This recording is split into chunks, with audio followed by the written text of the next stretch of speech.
Good evening, everyone. And on behalf of St. Raymond's and St. Mary's parishes, I welcome you once again to the St. Mary's Community Center. And let us begin with a prayer. In the name of the Father, and of the Son, and of the Holy Spirit, amen.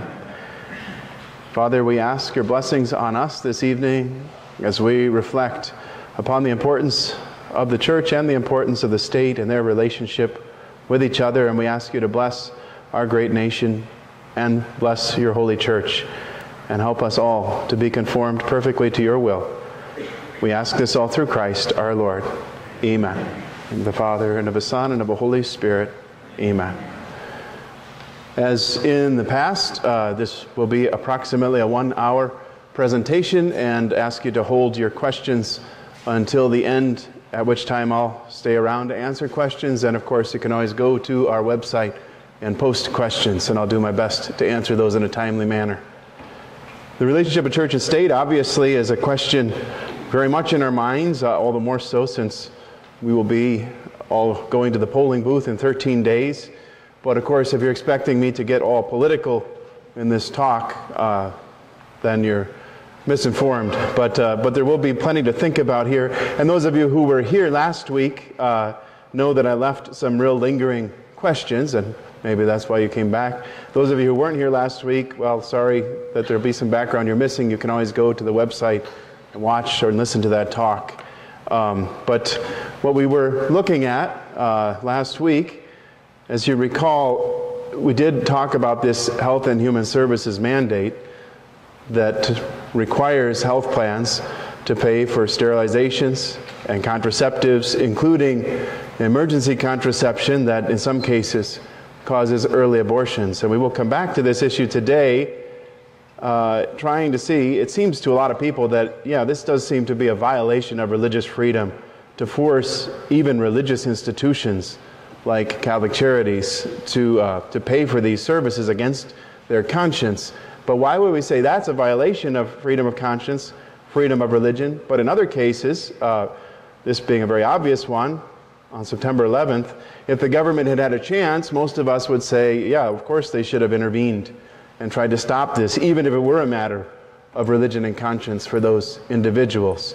So the question we kind of were left with last week and need to answer tonight is when and on what basis should the state intervene in matters of religion and conscience? We saw that passage from the Second Vatican Council talking about the importance of religious freedom and freedom of conscience, and it did say within due limits. There are limits. What are those limits? When can the state actually, when should the state intervene? And to answer this question and the larger question of church and state, we can look at some historical models as helpful background. The first 4 of these we would not want to adopt today, obviously, but they're models we can learn from. The last 2 have some more substance to them that we can look at. So going briefly through these models, I don't want to spend too much time because there are some very important questions to answer at the end. But we did see and will see periodically in history the state attempting to abolish the church.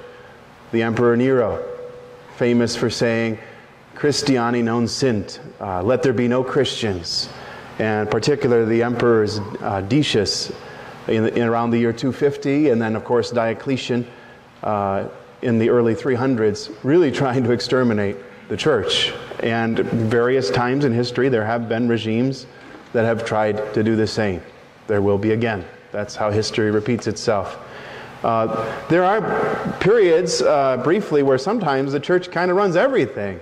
And that sounds terrible, but in the case of this man, St. Gregory the Great, he really stepped into a void in Rome, in what today we call Italy, around himself in the West, in Europe, where there was a real political vacuum and a lot of people whose lives were threatened. And in looking after the poor and in looking after the well-being and the security of the people, he not only reluctantly left his monastery to become pope and lead the church spiritually, and not only was a brilliant theologian, but he was an incredible administrator and made a huge difference for all kinds of people. And for that reason, we call him Gregory the Great.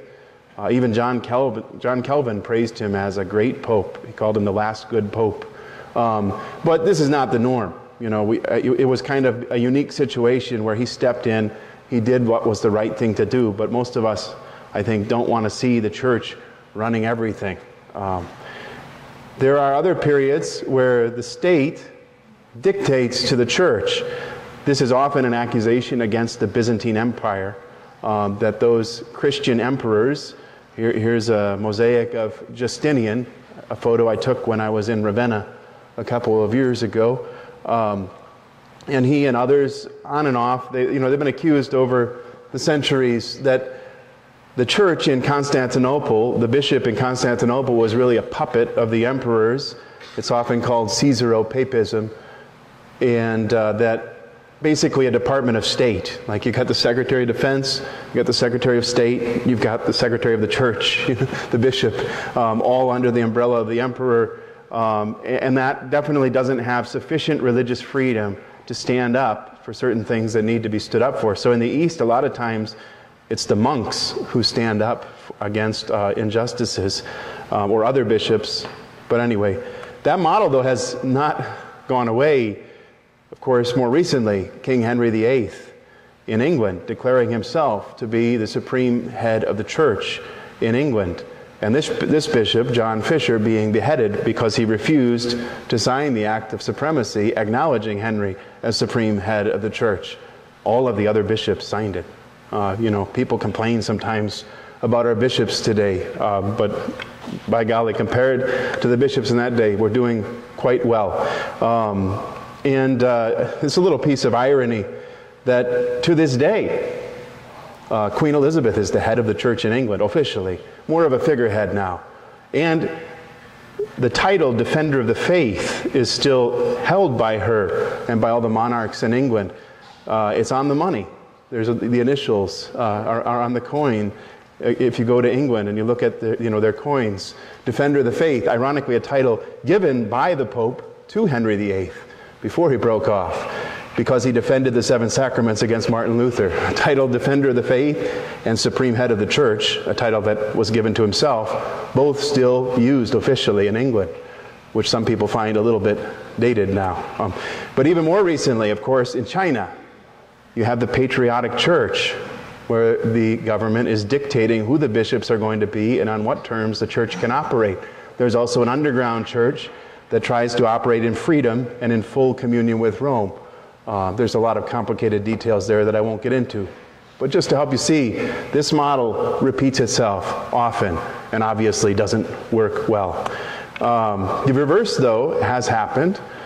Pope Innocent III maybe is one of the strongest examples, claiming more rights for the Pope than just about anybody else we can imagine in history. Check out this quote. Christ left to Peter not only the universal church, but the whole world to govern. So when Jesus gave authority to Peter, not just to be head of the church and to be the vicar of Christ running the church, but to govern the whole world. And as the moon derives its light from the sun, Pope Innocent III suggested that the Pope is like the sun, and all other leaders like the moon. They don't have any light of their own. Their light is derivative. Their authority is derivative of the authority that Jesus gave to Peter and to the popes. Now, you're not going to hear Pope Benedict quoting this today. You might find some real traditionalist Catholics that believe this, but good luck trying to get any world leaders to acknowledge that their authority is a gift from the Pope and so on and so forth. This is not a model that's going to be helpful today. This model was much more enduring, and there are still fans of it today. A unified Christian society, which Europe largely was in the Middle Ages, often called Christendom. But not to misunderstand this. We tend, when we look back at history, to use our own categories today and try to read things through that lens.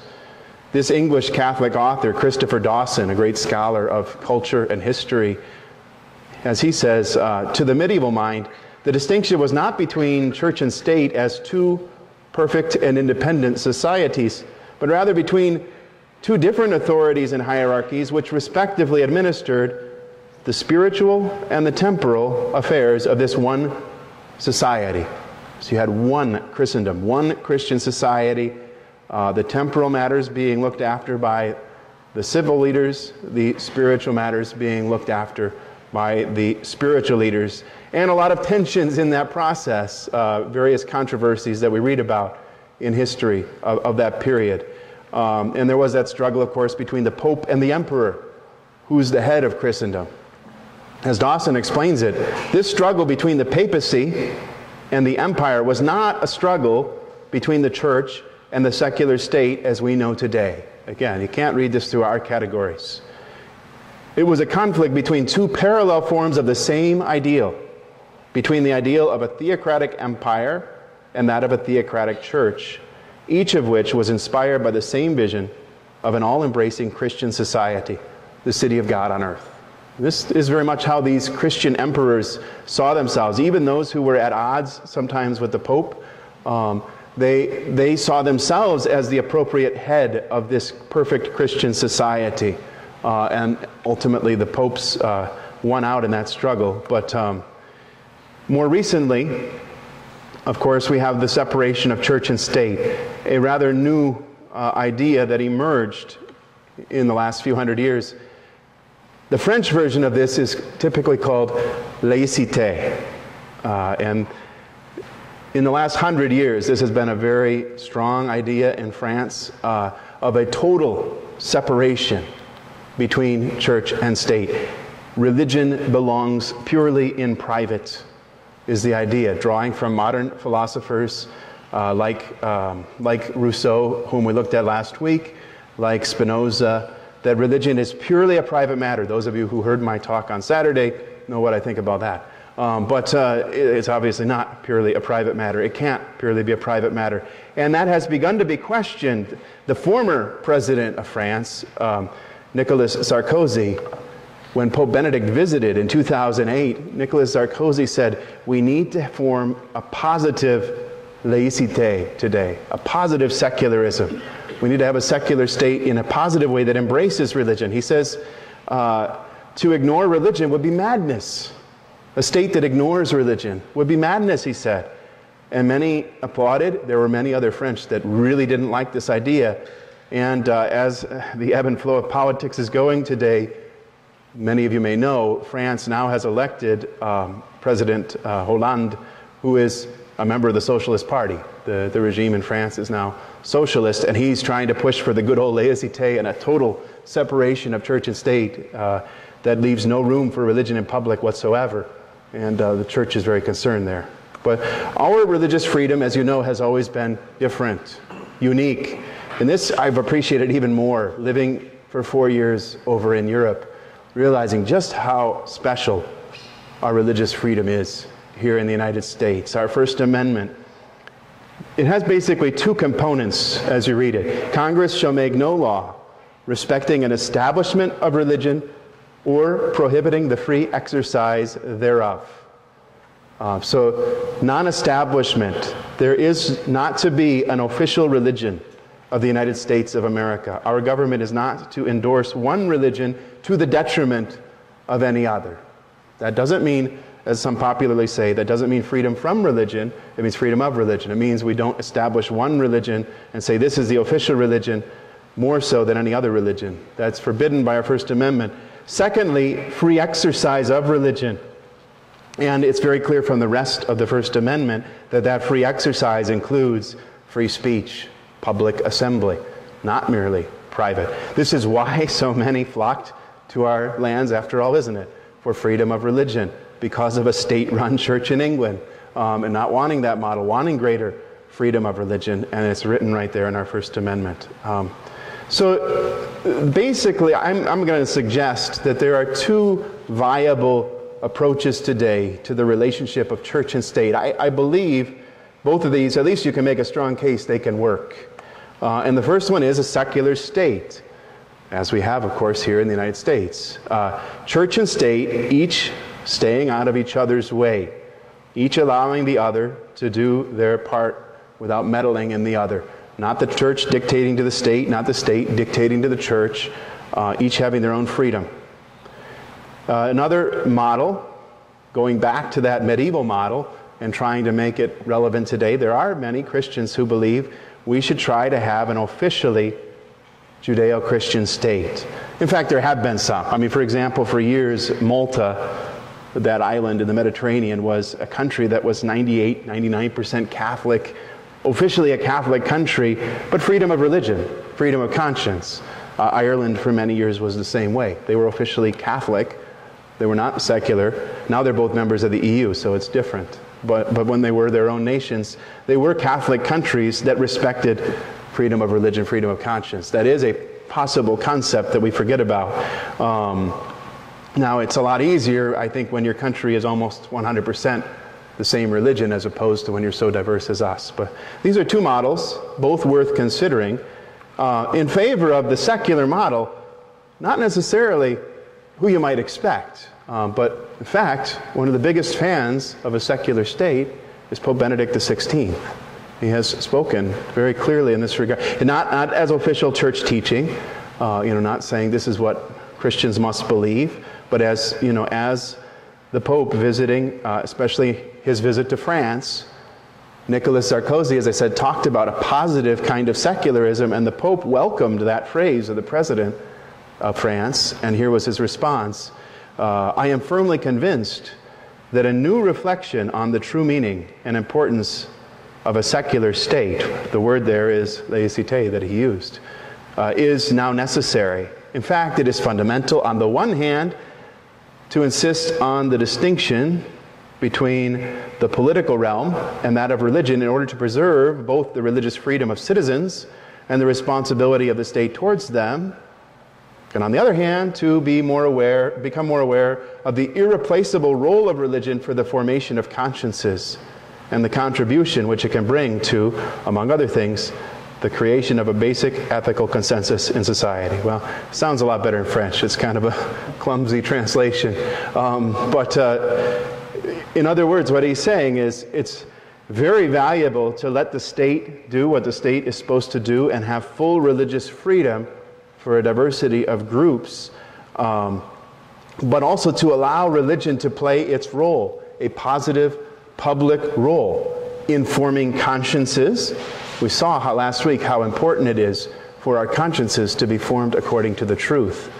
That is especially done by religion, much more than the state. And if we want citizens with well-formed consciences, which really helps you have a good society, the role that religion can play in that regard is a wonderful potential. And basic ethical consensus. Society needs to have some basic moral norms that hold everything together. Where are these going to come from? Religion can provide them in a much more convincing way than the state can. So this is what Pope Benedict is getting at. Both playing their proper role, having a secular state that doesn't endorse any one religion, but a vibrant public role for religion as well. So really, separation of church and state, I try to avoid that language myself. First of all, we saw the First Amendment. That is not what our First Amendment says. It talks about the non-establishment of religion. It talks about the free exercise of religion. It's often described as separation of church and state. I believe Thomas Jefferson actually said separation of church and state, but that was in his own writings. It's not written into the law of our land. Pope Benedict uses the language of autonomy, and I like it much better. The autonomy of church and state. In this way, there is an overlap. The state plays a prominent public role. The church plays a prominent public role. There is going to be overlap. As we'll see from several examples I'm going to go through, you can't help it. There's going to be overlap sometimes. But each is autonomous. The role of the state is not the role of the church, and vice versa. Each has its own proper role to play, and each should respect the role of the other. That's what Pope Benedict is saying with autonomy of church and state. Not a total separation, each having its proper sphere of influence. Looking at the other side, what about an officially Christian state? I bet there are people here in this room who think this way, and I have friends who think this way. The older and more curmudgeonly I get, I begin to think this way, although I still have hope for a secular state. Anyway, this is a book I used when I taught in Rome this spring. It's about 30 years old, by an English layman, a Catholic, big fan of St. Benedict. And the course I taught was on St. Benedict and his influence. And Christopher Derrick was convinced, this is what he said, if Europe is to have any future as a peaceful community, the first thing it needs is a faith in common, believed by the great majority, if not by all, forcibly imposed on nobody, but embodied in its public institutions and serving as the basis of its law and policy. And he said in the preface of his book, okay, I know some of you reading this are from America, so if you want, when I say Europe, just say America. So if America is to have any future as a peaceful community, the first thing it needs is a faith in common, believed by the great majority, if not by all, forcibly imposed on nobody, but embodied in its public institutions, serving as the basis of its law and policy. Now, I have friends who argue strongly in this way, that America needs to recognize that it is a nation whose founding fathers were either Jews or Christians, and that they were not Muslims or Buddhists or Hindus. We are an officially Judeo-Christian nation. That's our heritage. That's our roots. That's what is at the core of our laws and our policies. We need to state as much and be clear about as much and shape public policy in that way, while still respecting religious freedom, not forcing any religion on anybody. But so other people would say, no, that's not what you have. We have a secular state. And I do believe, as worded, our government is set up as a secular state, not officially, definitely acknowledging God. That is right there in the Declaration of Independence, and no question about a higher being, but explicitly Christian, I don't think that's written into it. But anyway, we'll leave it at that.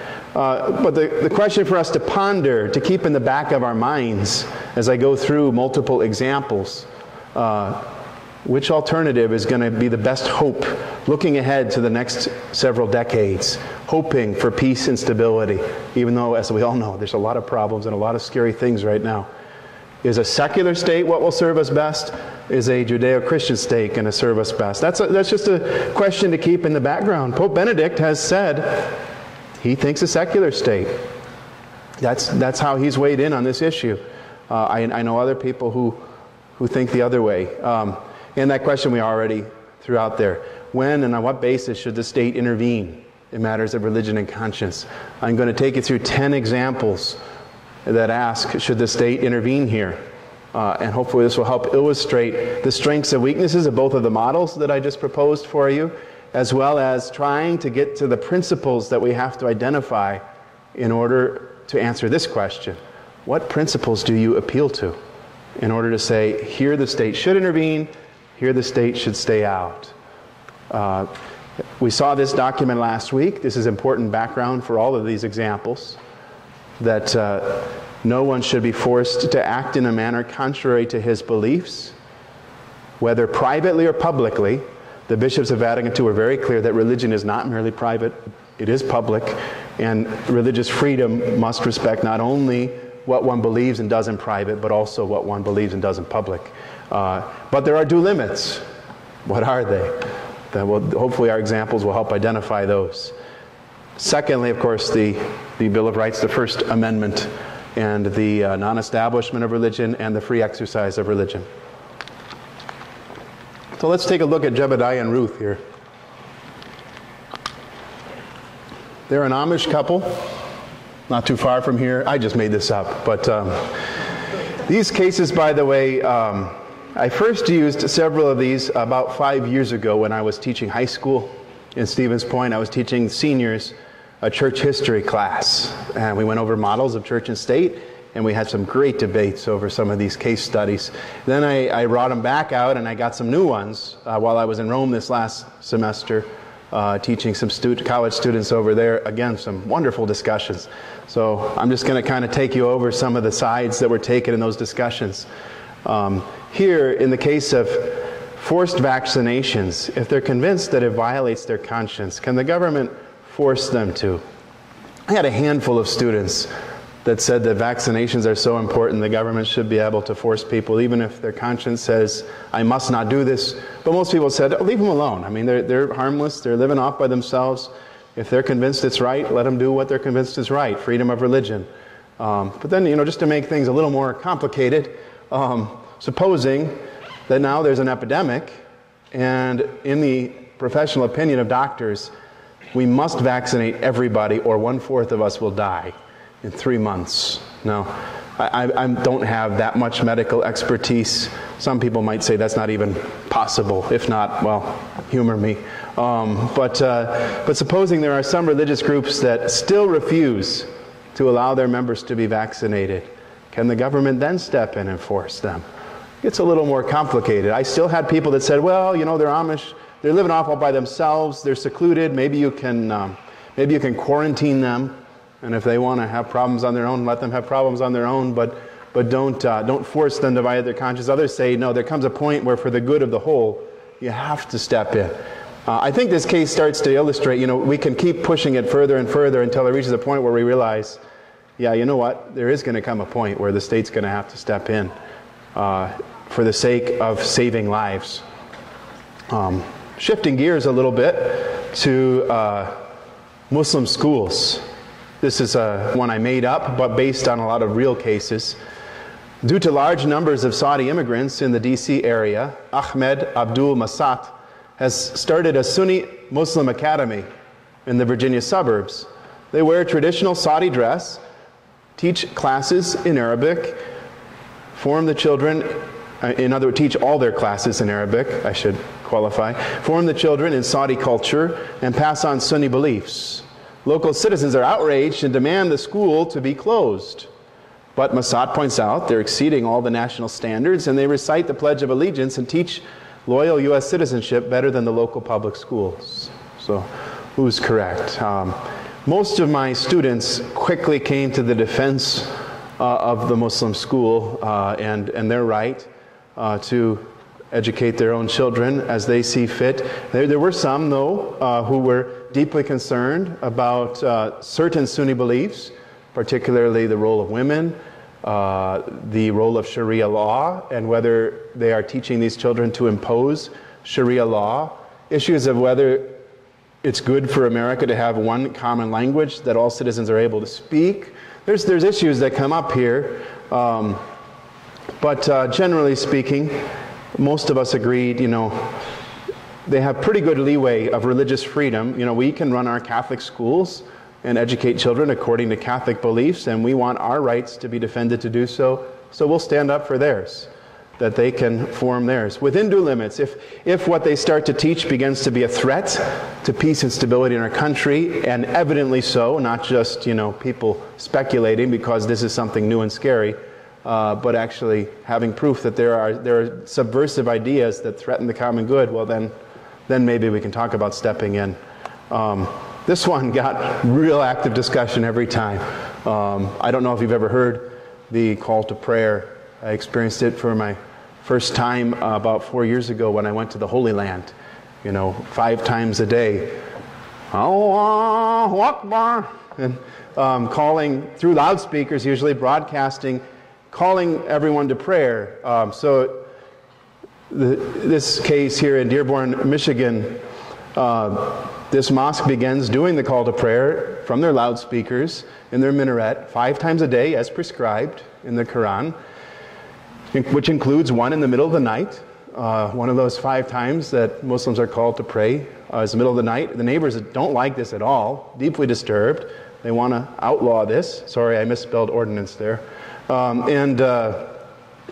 Well, a lot of students started to get uncomfortable, or they said, well, why do they have to do it loudly? They can just pray on their own. They don't need to be public about it. Well, I said, look at what Vatican II says. Private and public. In fact, the call to prayer, if you try to put yourselves in the shoes of Muslims, the call to prayer is a call to all of us. They strongly understand that it is the will of Allah that they call everyone to prayer 5 times a day. We might not like that idea, but that is their conviction, that this is their duty to evangelize, so to speak, even though they don't have a gospel, evangelize by calling all to prayer 5 times a day and doing it in a public way. This is a strong conviction of many, many Muslims and mainstream Islam. So I would... Personally, I will defend the right, because the other point that some students very cleverly made is, well, you know, you ring your church bells 3 times a day for the Angelus. and maybe more. And I loved that in Rome, having that Angelus bell going off, stopping my dissertation, putting my whatever, brilliant going on. I'm going to have serious problems with this. Again, this is a clear case where, okay, if you are an officially Christian state, clear answer to that one. No problem dealing with this question. If you're a secular state, what do you appeal to here? To say, yeah, we're going to allow Catholics and Protestants and Jews and Muslims and even Wiccans and others, we're going to allow all these different groups to do their services on base, but not the Satanists. What do you appeal to? Keeping faithful to the First Amendment. Well, I think there are some ways in on this. First of all, there are some real issues of safety and security, the troubling kinds of things that often happen in satanic rituals going on. Could be a sanitation issue, could be a threat to the common good. So there's those kind of things possibly, but also it does seem to be unique in that it's really there to mock Catholicism, to mock the Catholic faith. That's really what Satanists are all about. They don't kind of put forth their own religion in a unique way. If Catholicism wasn't around, they wouldn't exist, really. I mean, it's the church and Jesus Christ that they turn upside down in their worship. So, a mockery of a religion is not religion. One could argue anyway. There's some potential to answer this. This one has not quite yet happened, but boy, we're just about there. This is just around the corner. Now that Don't Ask, Don't Tell has been repealed, same-sex couples in the military begin demanding to be married on base. At Fort Swampy, none of the Catholic or Protestant chaplains are willing to perform these ceremonies. The Department of Defense orders them that they must do so, regardless of their qualms of conscience. Like I said, I don't think this is terribly far away. I'm worried for my friends that are military chaplains in this regard. I know they won't comply. It's getting harder and harder to have a clear understanding of what marriage is. And those of us who firmly have a strong conviction, I wouldn't even call it a religious belief. I mean, I don't think it's my faith that compels me to believe that marriage is between one man and one woman. I see this as natural law and obvious and apparent. But the fact is, it doesn't seem so obvious and apparent to many today, including many of my former students that I taught, and I thought I taught fairly well and fairly clearly. But as they go through the universities and are exposed to all kinds of ideas, and as they have friends who declare themselves to be gay, it's very hard for them to say, I don't approve of sexual relations between two men or between two women, but I like you and love you as a person. They can't seem to make that distinction. People under 30 are really quickly going towards wanting same-sex unions to be publicly, not just publicly accepted, but it's really becoming a civic right on the same level as the rights of blacks or of other races or the rights of women versus men.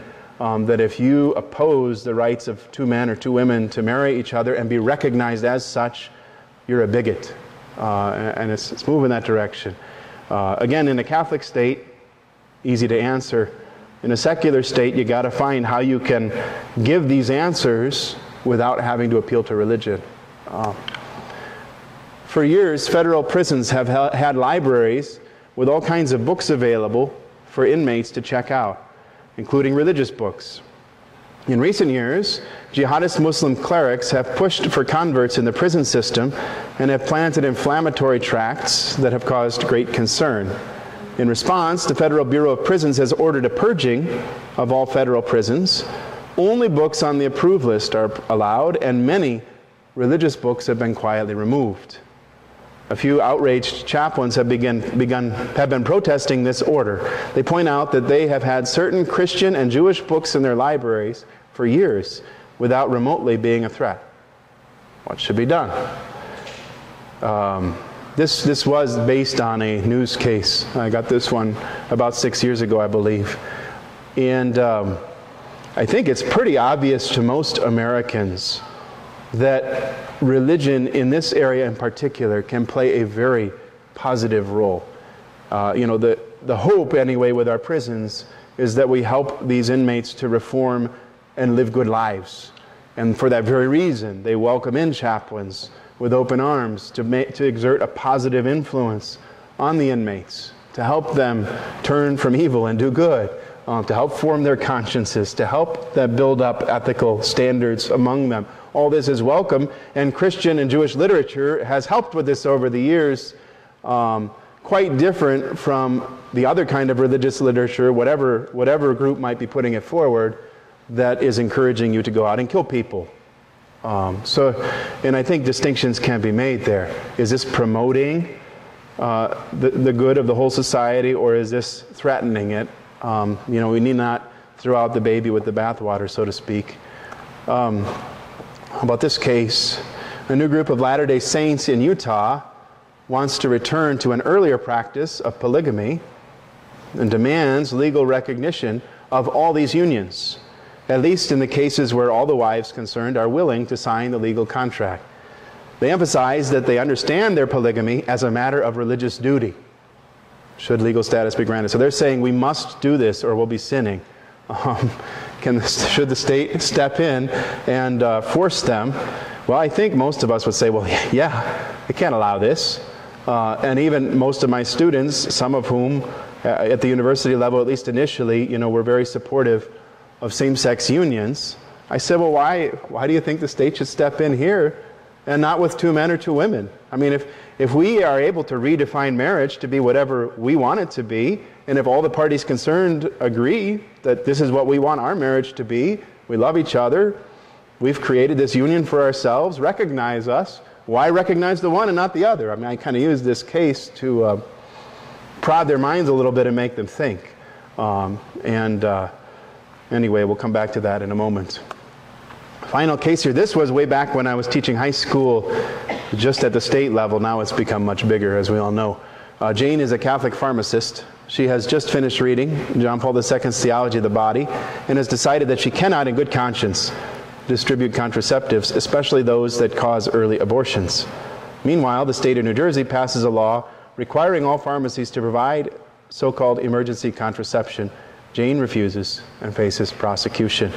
Well, of course, now that's moved to a much greater level with the HHS mandate being pushed at the federal level, even upon religious employers who don't fit that narrow exemption.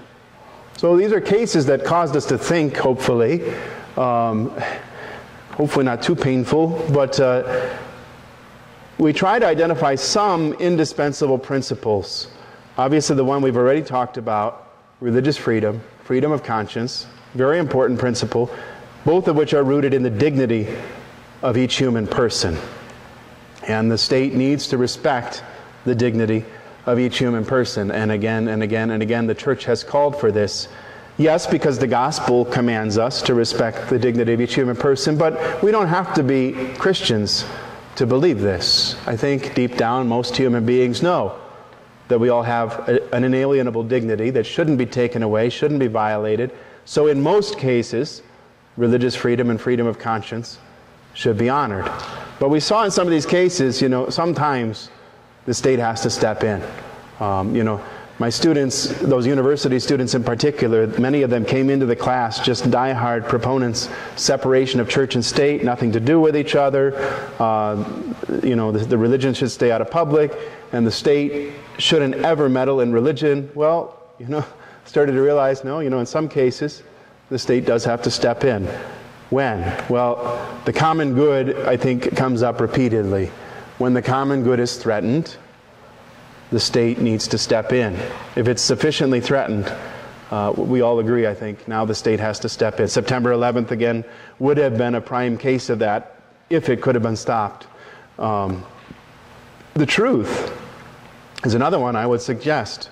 Whether moral truth, ethics, if you have a particular religious group that is violating basic moral laws, for example, a cult that's hurting children, and so on and so forth, we want the state then to step in, to intervene. We might even talk about natural law, something that's not very popular today, but I think deep down we all have certain basic moral truths that we know are true. And science too. I'll return to that in a moment, but scientifically provable facts are an objective principle the government can appeal to in saying we will intervene here, we won't intervene here. So going back, so the first principle we've already covered: religious freedom, freedom of conscience, the dignity of each human person, the way in which coercing somebody against his conscience tends to violate that dignity because it causes the person to sin. But the common good. This is a tough one to answer. We could spend 20 sessions just trying to tackle what is the common good and still be struggling to grasp it. This is what the Catechism says. By common good is to be understood the sum total of social conditions which allow people, either as groups or as individuals, to reach their fulfillment more fully and more easily. The common good concerns the life of all. That gives you some idea and sounds very nice. Still maybe a little vague. The Catechism does list specifically 3 characteristics. These, I think, do help sharpen this a little bit. In order to guarantee the common good, you must have respect for the human person. If the dignity of any human person is violated, the whole common good is violated. So this is really against more socialistic ways of looking at the common good, or any totalitarian government that's willing to set aside completely the dignity of some in order to preserve the whole. That is not the Christian view of the common good at all. That every human person must be respected within the common good.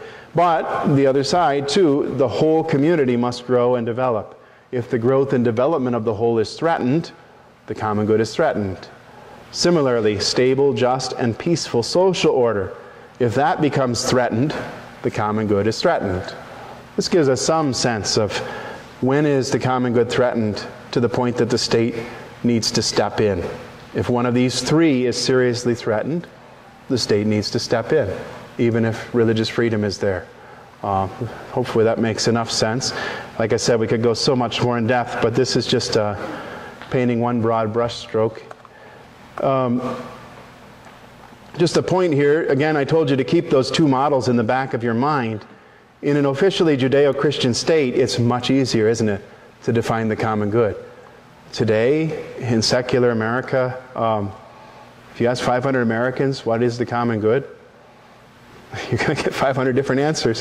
How does our government say this is what the common good is? Your group is violating, threatening the common good, we must step in. And I read websites that said the Catholic Church is wrong and the Department of Health and Human Services is right because HHS, they're defending the common good against the evil Catholic Church. Catholic, they're appealing to the common good, but obviously a very different understanding of the common good. It's getting hard to define that, but we have to try. If we want a secular state, we have to try to identify what is the common good.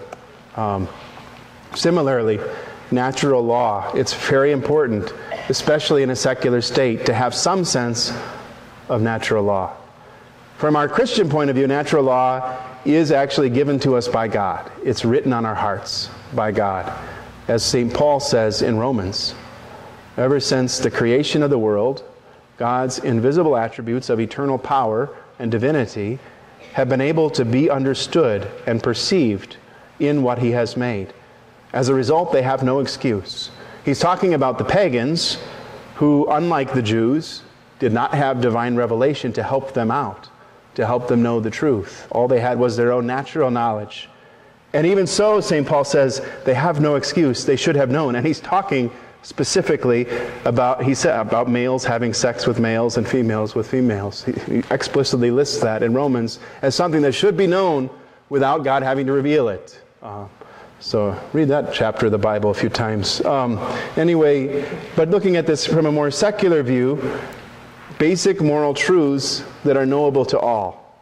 Still, thankfully, I think most Americans will agree when you press them on this, that there are some basic moral truths that we all know. That's slipping away from us, but it's still there for most people, especially when they start raising their own families and so on and so forth. Then start to get a little more clear about there are certain basic moral truths that are knowable to all. Looking at it this way, so It's not that reason and revelation go against each other. We'll get into this in the winter in one of my other talks. But there are a lot of truths that our minds can know. There are a lot of truths that God has shown us. Some we know both ways. We know them because God has shown them to us. We know them if we think about them enough. Just to suggest some of these examples of natural law, truths that we all can know if we look in our hearts honestly, that there is a God. Many thinkers over the centuries have concluded there must be a higher being. That's not the Trinity. You know, you can't prove the Trinity. There's a lot about our Christian God that cannot be proven. That doesn't mean he's against reason. It just means he's beyond reason because he's infinite and reason is finite. There are many of the Ten Commandments. You don't have to be a Jew or a Christian to know that it's wrong to murder, to steal, to commit adultery, to rape, to commit incest, to perjure yourself. These are basic moral truths that most societies over the centuries have recognized. You might have a society here and a society there that is weak on one of these points. So is our society. But generally speaking, almost every good society recognizes these as basic moral truths knowable to all.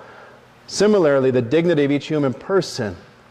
This principle is only there, I would say, historically speaking, because Christians witnessed to it. It comes from Christianity. But once it's proposed, men and women of goodwill can say, yeah, that makes sense. We all have a dignity. We need to respect human dignity. And even, the Charter for Human Rights that was composed in the mid-20th century, without much reference to religion, asserted the dignity of each human person. And based on that, then, we can try to argue that without even having to say this is a Christian thing, slavery's wrong, abortion's wrong, euthanasia's wrong, assisted suicide's wrong. Each of these violate our inherent dignity as a human person. And should be, once you understand what's really going on, it's self-evident that it's wrong, even without revelation.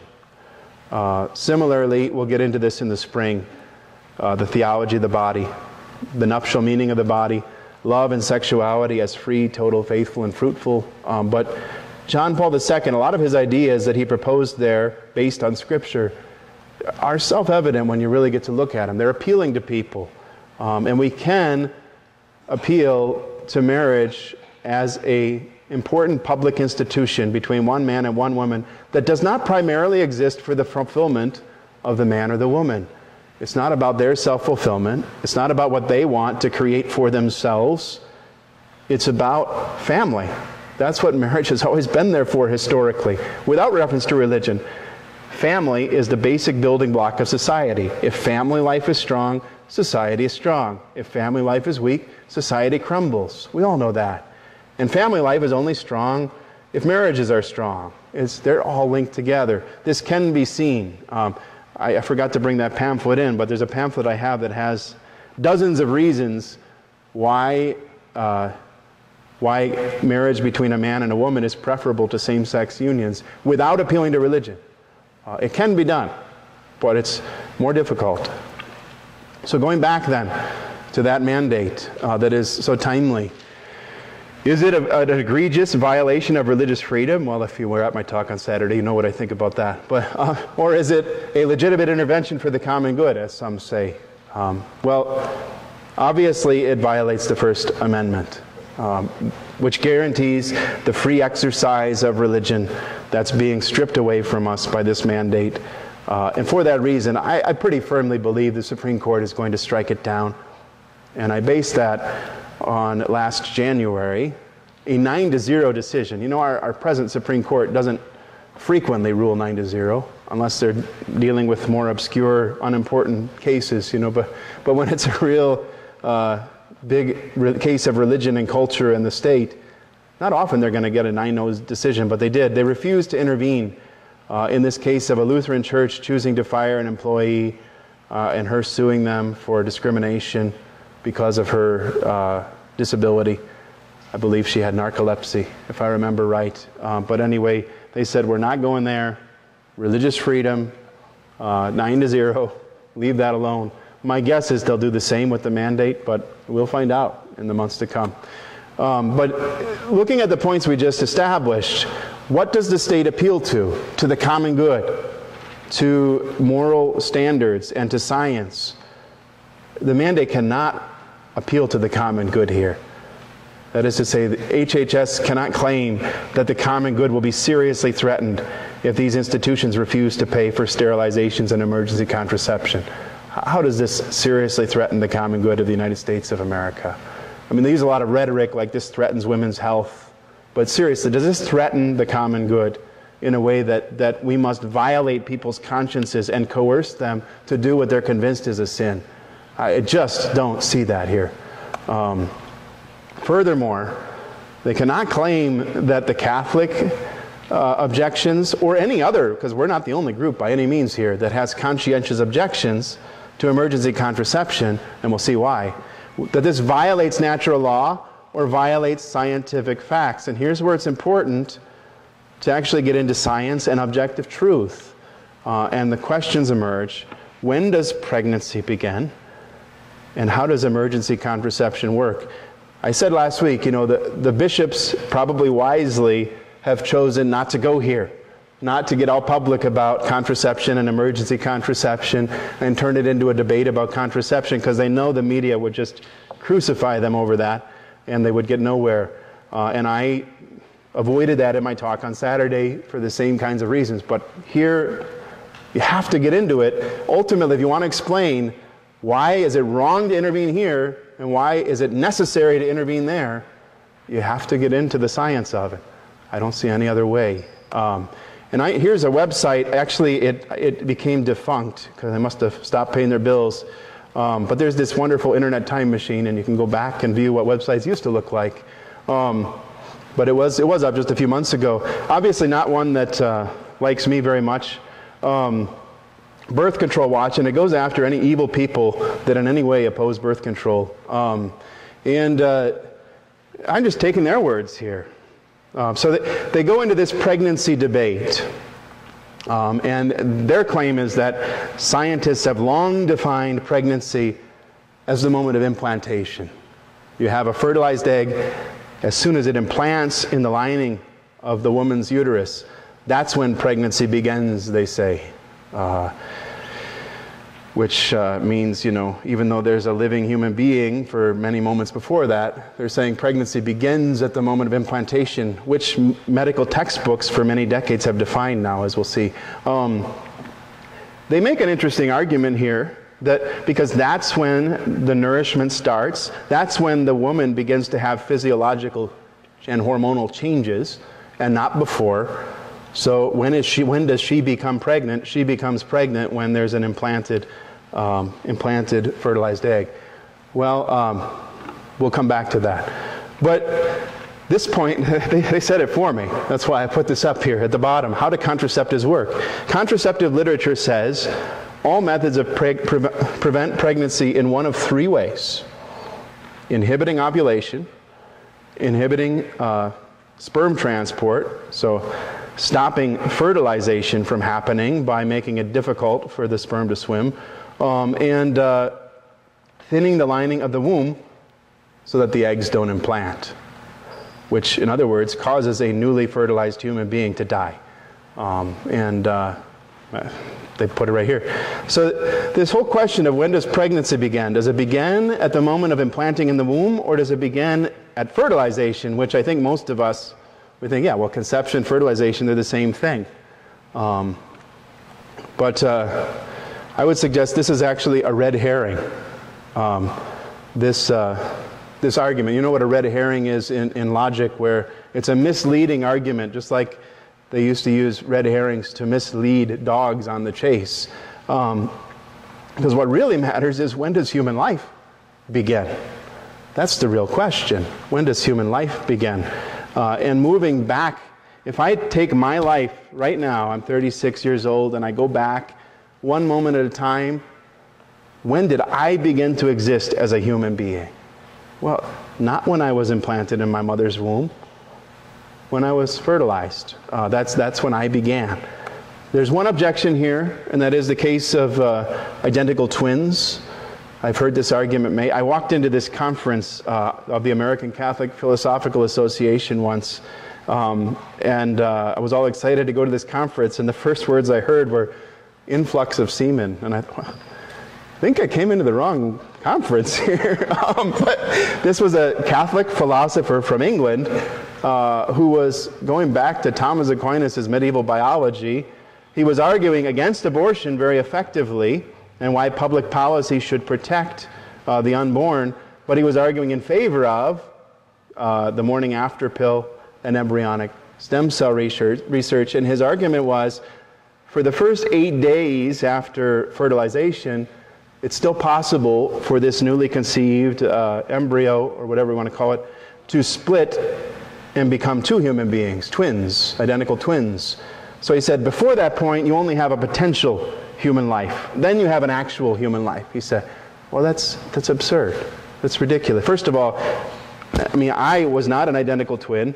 I did not exist potentially for 8 days, and then all of a sudden, because I'm no longer able to become a twin, now I'm an actual human being. Nothing changed in me on the 8th day after fertilization. I was a human being, actually, from the moment of fertilization.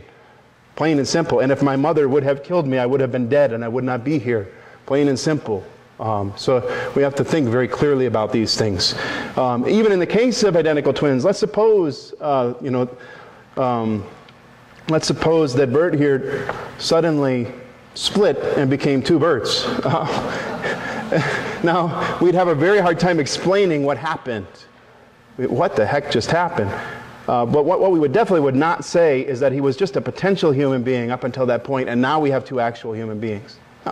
You might say, okay, is he now two new persons, and the old Bert is gone? Or is Bert still here and one new person? You know, those kind of questions are tough to answer. How do you explain it? We don't know. But definitely you have an actual life. Just like when you have an amoeba that reproduces asexually, which is exactly what twinning is. It's asexual reproduction. You have an actual amoeba that becomes two amoebas. How do you explain it? I don't know. You explain it. Is it the same amoeba and then a new one? Or is it two new ones? I don't know. But it's an actual life. That's for sure.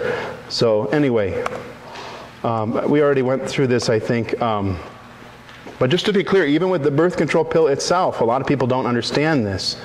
It's designed to prevent a woman from ovulating, and that is largely how it works. No ovulation, no pregnancy.